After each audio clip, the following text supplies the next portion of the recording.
Movie की शुरुआत में साइबर टाउन का सीन दिखाया जाता है, जहां पर आजकल इस एरिया में बहुत से लोगों के मिसिंग केस आने लगे हैं। इसके बाद हम चैंग नाम के एक आदमी को देखते हैं जो इन्फिनिक्स नाम की एक बायोटेक कंपनी के लिए एडवर्टाइजमेंट को देख रहा होता है। तभी हम देखते हैं कि कुछ लोग इसके पीछे लगे हैं और इनको पता है कि चैंग आर्मी में काम कर चुका है। इसके कुछ देर बाद चैंग के पास से डॉक्टर का कॉल आता है और वह कहता है कि तुम्हारी लड़की का अगले 24 घंटे के अंदर इलाज करना पड़ेगा, नहीं तो फिर हम कुछ भी नहीं कर पाएंगे। अब चैंग को पैसों की आवश्यकता होती है, इसलिए वह क्रेडिट नाम की एक जगह पर जाता है जो इंटरेस्ट फ्री लोन देने का वादा करते हैं। फिर यहाँ जो आदमी होता है वह चैंग से उसकी आईडी और लोन अमाउंट को जानता है, लेकिन इस लोन के लिए ये लोग एग्रीमेंट साइन करवाते हैं जिसमें लिखा था कि अगर इसकी बॉडी का एक्सीडेंट हो गया तब ये लोग उसकी बॉडी को मेडिकल रिसर्च में यूज कर सकते हैं। फिर चैंग इन एग्रीमेंट पर साइन कर देता है, जहाँ हम कुछ और लोगों की आईडी को भी देखते हैं। इसके बाद चैंग जैसे ही जाने लगता है, यहाँ का आदमी किसी रोबोटिक चीज से इसके गर्दन में कुछ इंजेक्ट कर देता है, लेकिन तभी ब्लैक सूट वाले लोग इसको घेर लेते हैं। इसके बाद चैंग फाइट करता है और यहाँ से भागता है,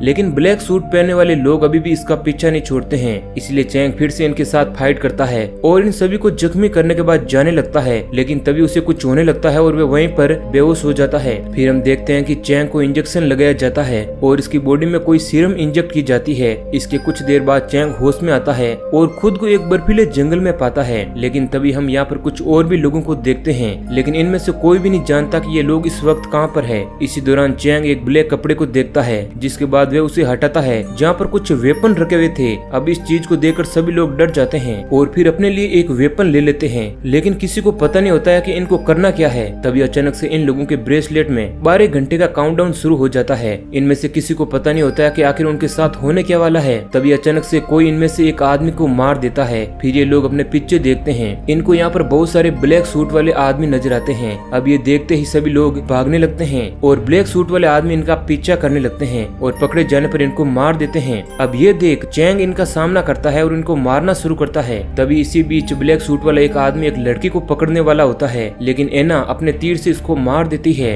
इसी बीच एक आदमी खुद को बचाने के लिए मरने की एक्टिंग करता है, लेकिन इसी वक्त टैंक एक ब्लैक सूट वाले को टक्कर मारता है जो सीधा इसी के ऊपर आकर गिरता है। फिर वह आदमी भागने की कोशिश करता है, लेकिन वह ब्लैक सूट वाला इसे भी मार देता है। इसी बीच अचानक से चैंग के अंदर कुछ बदलाव होने लगते हैं और बाकी लोगों के साथ भी ऐसा होने लगता है, जिसके बाद इनकी फाइट की स्पीड काफी हद तक बढ़ जाती है और ये लोग बहुत से ब्लैक सूट वालों को मार देते हैं और दूसरी जगह से भागना शुरू करते हैं। अब इसके बाद ब्लैक सूट वाले लोग इनका पीछा नहीं करते हैं। अब ये देख सभी लोग एक जगह पर रुक जाते हैं। इनमें से किसी को समझ नहीं आता है कि आखिर वो लोग इनको मारना क्यों चाहते हैं। इसके बाद सभी लोग यहाँ से बाहर जाने का रास्ता खोजने लगते हैं, लेकिन तभी कोई क्रीचर यहाँ आ जाता है जिसकी स्पीड बहुत ही ज्यादा होती है। इसके बाद इनका काउंटडाउन फिर से स्टार्ट हो जाता है और क्रीचर इनमें से एक आदमी को मार देता है। फिर क्रीचर जैसे ही इनके सामने आता है, सभी लोग अपनी जान बचाने के लिए भागने लगते हैं। वह क्रीचर एना पर हमला करता है, लेकिन एना किसी तरह से बच जाती है, लेकिन क्रीचर एक दूसरे आदमी को मार देता है। अब एना को जख्मी देखकर चैंग हेल्प करने आता है और दोनों क्रीचर के सामने बिल्कुल शांत खड़े हो जाते हैं, जिसके बाद क्रीचर इनको नोटिस नहीं कर पाता है। इसके बाद चैंग एना को बाकी लोगों के साथ भेजता है और खुद क्रीचर को दूर ले जाने का डिसाइड करता है। इसी वक्त एक मोटा आदमी नीचे गिर जाता है, जिसके बाद क्रीचर उसकी तरफ बढ़ने लगता है। ये देख उस क्रीचर का ध्यान चैंग अपनी तरफ खींचता है और वहाँ से भागना शुरू करता है, लेकिन फिर वे एक जगह पर शांत खड़ा हो जाता है, जिसके बाद क्रीचर चैंग को नोटिस नहीं कर पाता है। लेकिन इसी वक्त एक आदमी थकान की वजह से हाँफने लगा था, जिसकी आवाज से क्रीचर उसकी तरफ चला जाता है। अब क्रीचर बिल्कुल उसके सामने खड़ा हो गया था, जिसे देख सभी लोग डर जाते हैं। अब उस आदमी की भी हालत खराब हो जाती है, जिसके बाद क्रीचर एक ही झटके में उसको मार डालता है। अब चैंग बाकी लोगों के पास आता है और सभी को यहाँ से चुपचाप निकलने का इशारा करता है, जिसके बाद सभी लोग जंगल से बाहर आ जाते हैं और छिपने के लिए कोई सेफ जगह खोजने लगते हैं। लेकिन हम देखते हैं कि क्रीचर भी इनके पीछे आने लगा है। फिर इनको पाइप लगी हुई एक जगह मिलती है और सभी लोग उसके दूसरी तरफ जाने लगते हैं, लेकिन तभी मोटे आदमी की पैंट इसमें फंस जाती है और अब क्रीचर भी वहाँ पहुँच जाता है। इसके बाद चैंग उस मोटे आदमी की पैंट को काट देता है और खुद को भी अटैक से बचा लेता है। ये देख एना क्रीचर पर तीर से हमला करती है, लेकिन पाइप के लगे होने की वजह से वे इसके अंदर नहीं आ पाता है और ऊपर चढ़ना शुरू कर देता है।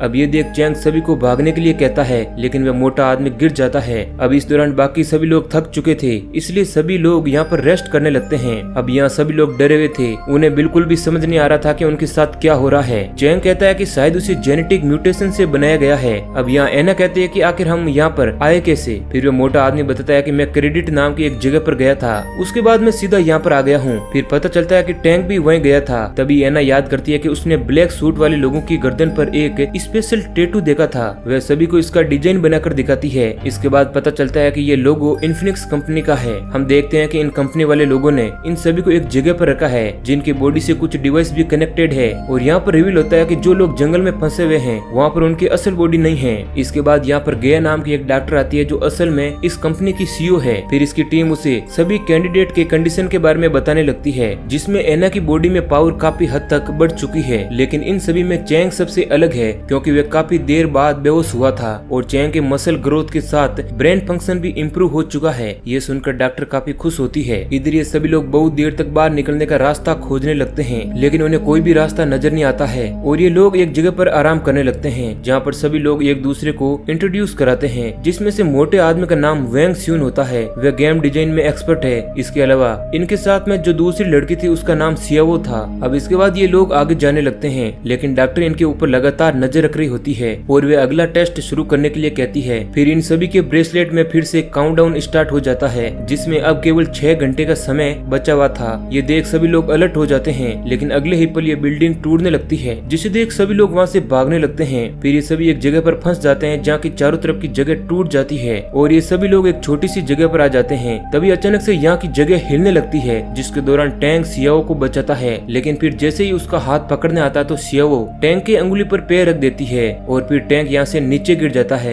लेकिन तभी ये जगह एक बार फिर से हिलती है और इस बार सियाओ भी नीचे चली जाती है। इसके बाद यहाँ पर केवल 3 लोग जिंदा बचते हैं। इसके बाद चैंग नोटिस करता है कि ये जगह 5 सेकंड के बाद मिलती है और फिर वह वैंग सुन से पूछता है कि यहाँ से दूसरी साइड जंप करने के लिए सही एंगल कौन सा होगा। जिसके बाद वैंग सुन कैलकुलेशन करता है लेकिन यहाँ से दूसरी साइड जाना इम्पॉसिबल सा था। तब चैंग कहता है कि हमें खतरा उठाना होगा। जिसके बाद वैंग सुन कहता है कि तुम 35 डिग्री का एंगल यूज कर सकते हो लेकिन ये बहुत ही रिस्की है। लेकिन चैंग ये रिस्क उठा लेता है और फाइनली फ्लोर के ऊपर आ जाता है जिसे देख एना और वैंग सुन बहुत ही खुश होते हैं। अब इसके बाद चैंग इनके पास एक वायर फेंकता है जिसके बाद सबसे पहले एना दूसरे फ्लोर पर आ जाती है लेकिन इसके बाद जब वैंग सुन की बारी आती है तो वह जंप करने से काफी डर रहा होता है। जिसके बाद चैंग उसे काफी हिम्मत देता है और कहता है कि तुम ये कर सकते हो। अब ये सुनकर वैंग सुंग जंप लगा देता है लेकिन तभी पाइप वाली क्लिप निकल जाती है। इसकी वजह से वह नीचे गिरने वाला होता है लेकिन समय रहते चैंग उसका हाथ पकड़ देता है और इधर चैंग को एना ने पकड़ लिया था। इधर चैंग के लिए वैंग सुंग को ऊपर खींचवाना काफी मुश्किल था। तभी अचानक से वैंग सुंग को कुछ होने लगता है और फिर पता चलता है कि उसे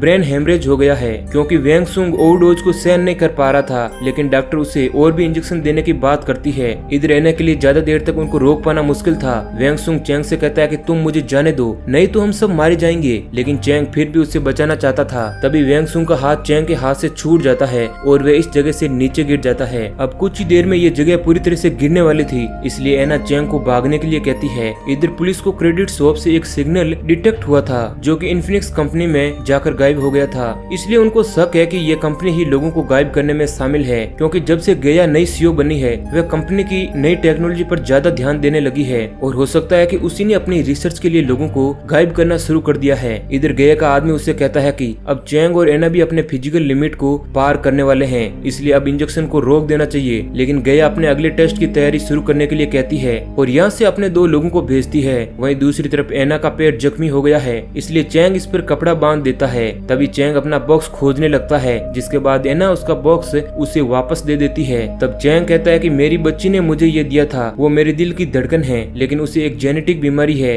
अब ये सब कुछ जानकर एना भी इमोशनल हो जाती है। फिर चैंग कहता है कि मैं किसी भी कीमत पर उसे बचाना चाहता हूँ। इसके बाद ये दोनों यहाँ से आगे बढ़ते हैं लेकिन तभी काउंटडाउन फिर से स्टार्ट हो जाता है जिसमें अब केवल 2 घंटे का टाइम बचा हुआ था। तभी दोनों देखते हैं कि फिर से बहुत सारे ब्लैक सूट वाले आदमी यहाँ आ चुके हैं इसलिए ये तुरंत यहाँ से बिल्डिंग में भागने लगते हैं और एक जगह जाकर छुप जाते हैं। और जैसे ही वे ब्लैक सूट वाले आदमी इनके पास आते हैं ये दोनों उन पर हमला करते हैं। चैंग इनमें से एक आदमी की गर्दन पर चाकू रख देता है और कहता है कि तुम लोग कौन हो और हमें क्यों मारना चाहते हो। लेकिन तभी गया द्वारा भेजे गए वे दोनों आदमी वहाँ पर आ जाते हैं और एक लड़का इनसे कहता है कि फाइनल राउंड में तुम दोनों का स्वागत है। अब इसकी ये बात सुनकर दोनों को कुछ भी समझ नहीं आता है। तब लड़की कहती है कि अगर तुम जानना चाहते हो कि तुम्हें यहाँ पर क्यों लाया गया है फिर तो तुम्हें सभी को मारना होगा। और चैंग जैसे ही ब्लैक सूट वाले को मारता है उसकी बॉडी अजीब तरीके से गायब हो जाती है जिसे देखकर चैंग और एना काफी कंफ्यूज हो जाते हैं। इसके बाद चैंग फाइट के लिए तैयार हो जाता है और ब्लैक सूट वालों के साथ लड़ाई शुरू हो जाती है। वहीं दूसरी तरफ एना लड़की के साथ फाइट करती है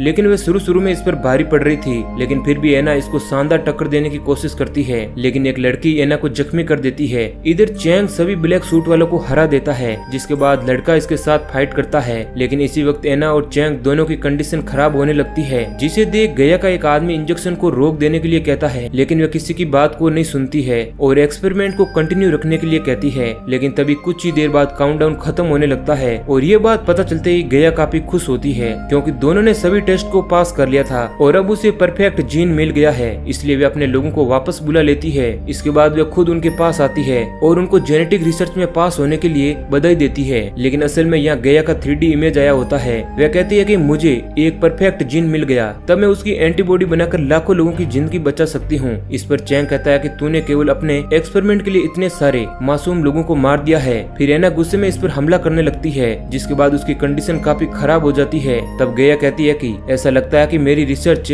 ठीक से नहीं हुई है और फिर वे चैंग को एना को मार देने के लिए कहती है और वे चैंग को कहती है कि अगर उसे उसकी डॉटर से मिलना है तो उसे एना को मारना ही होगा। अब ये बात सुनकर चैंग काफी दुखी हो जाता है। तब गया कहती है कि अगर तुम मेरी बात को मानोगे तो मैं तुम्हारी लड़की को बिल्कुल ठीक कर सकती हूँ और वे चैंग को 1 मिनट का टाइम देती है। इधर एना चैंग से कहती है कि तुम मुझे मार दो और फिर अपने बच्ची को बचा लो, लेकिन चैंग ऐसा करने के लिए बिल्कुल भी तैयार नहीं होता है। तभी उसे याद आता है कि वे जिस दुनिया में है वे असली है ही नहीं। इसके बाद वे एना को अपने साथ ले लेता है और यहाँ से नीचे गिर जाता है। फिर हम देखते हैं कि एना और चैंग असल दुनिया में होश में आ गए हैं, जिसके बाद चैंग खुद को और एना को आजाद कर लेता है। लेकिन तभी गया के लोग यहाँ पर आ जाते हैं, जिसके बाद ये दोनों भागना शुरू करते हैं। फिर हम देखते हैं कि पुलिस की स्पेशल फोर्स भी यहाँ पर आने लगी है। इधर गया के लोग दोनों को घेर लेते हैं और वे फिर से चैंग को उसकी डॉटर का ट्रीटमेंट देने का ऑफर देती है। अब यहाँ पर चैंग अचानक से अपना मन बदल लेता है और उसका साथ देने के लिए तैयार हो जाता है। लेकिन मौका पाते हुए अचानक से एक आदमी की गन छीन लेता है। अब ये देखते ही गया भागने की कोशिश करती है, लेकिन सामने से पुलिस उसे घेर लेती है